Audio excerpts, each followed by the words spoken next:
Halo, saya Akil Nafi Baktiano. Halo, saya Fatimah Nelan Manisa. Halo, saya Fadil Mawati. Halo, saya Zawan Ari Ahmad. Halo, kita dari kelompok Dampak lingkungan.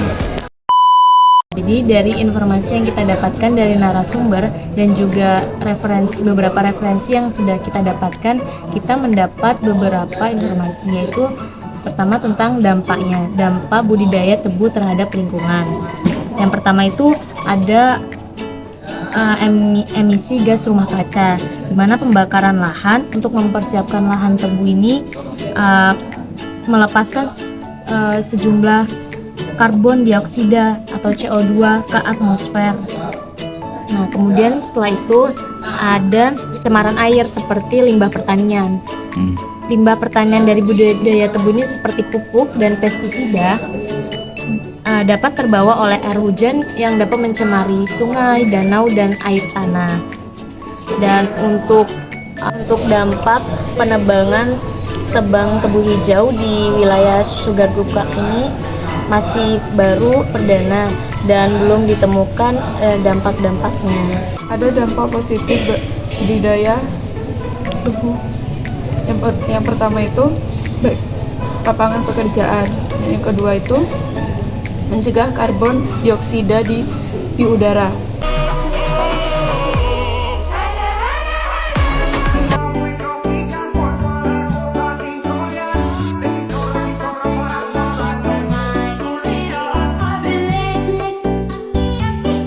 Untuk budidaya tebu sendiri, pupuk yang digunakan sama seperti pupuk pada padi. Namun penggunaan pupuk pada tebu ini sangat baik digunakan pada tanah. Kenapa? Karena pupuk yang digunakan sesuai dengan dosisnya atau sesuai dengan SOP dari perusahaan kita ini. Penggunaan pupuk sendiri ini, untuk dampak negatifnya, perusahaan kita sudah meminimalisir, menanggulangi agar pupuk kimia ini tidak mencemari lingkungan sekitar dengan adanya pihak riset melakukan pengambilan sampel tanah untuk dilakukan riset ulang yang sesuai dosisnya. Pertama, pihak riset akan mengambil sampel tanah dari pupuk dari lahan yang akan ditanami.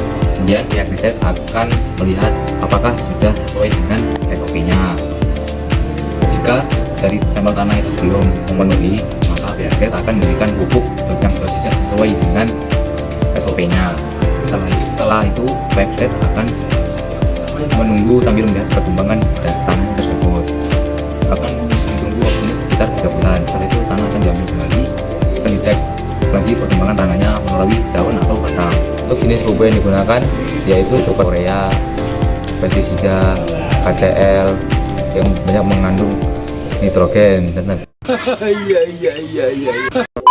Jadi setelah pihak riset mengambil sampel dari batang, dari daun, dari tanah yang telah menjalani perawatan, sampel akan melihat dosis-dosis yang dibutuhkan untuk diberikan ke tahap selanjutnya. Dilihat apakah pupuk yang sebelumnya sudah bekerja pada tanaman ini, sudah berpengaruh pada tanahnya atau belum. Nah, setelah menjalani beberapa perawatan terus-menerus, di akhir panen, pihak riset akan mengambil sampel lagi terutama dari tanahnya untuk melihat kandungan unsur hara atau kandungan fosfatnya untuk diberi pupuk lagi seperti kloton atau bahan-bahan alami lainnya agar unsur haranya kembali. Tahap ini biasanya dilakukan ketika mau menanam ulang atau replanting. Oke, berikutnya adalah kenapa pembakaran tebu itu memiliki dampak buruk bagi udara atau lingkungan sekitarnya. Nah, jadi pada proses pembakaran tebu itu di dalam tebu ada namanya disakarida atau gula tebu yang biasanya terletak pada batang atau daun. Tapi biasanya yang pada daun itu sedikit ya. Jadi sebenarnya fungsi dari pembakaran tebu itu untuk memudahkan dan mempercepat proses pemanen tebu. Jadi ketika tebunya sudah dibakar, daun-daunnya akan hilang. Jadi ketika proses pemanenan ini akan lebih mudah dan cepat kerjanya. Setelah tebu dibakar, dia akan langsung bisa nembang. Gak perlu misalnya lagi batang dan daunnya dari tebunya, jadi tinggal langsung masuk ke dalam tebu. Nah, dari proses pembakaran ini, dalam daun tebu itu ada namanya disakarida atau gula tebu, yang rumusnya itu adalah CH12 H22O11. Nah, jadi di dalam reaksi ini C12 H22O11 ditambah oksigen dibakar akan menghasilkan CO2 plus H2O. Zat ini akan mengalami proses itu namanya oksidasi, dan dari pembakaran ini saja bisa dilihat akan menghasilkan karbon dioksida. Nah, dalam proses pembakaran ini sudah sempurna ya. Jadi jika pembakaran yang sempurna saja akan tetap menghasilkan karbon dioksida. Namun jika pembakarannya tidak sempurna, ini akan menghasilkan CO, yaitu yang akan lebih berbahaya lagi. Ketika CO ini dihirup pada manusia akan lebih berbahaya lagi, bisa memicu pekerjanya pingsan.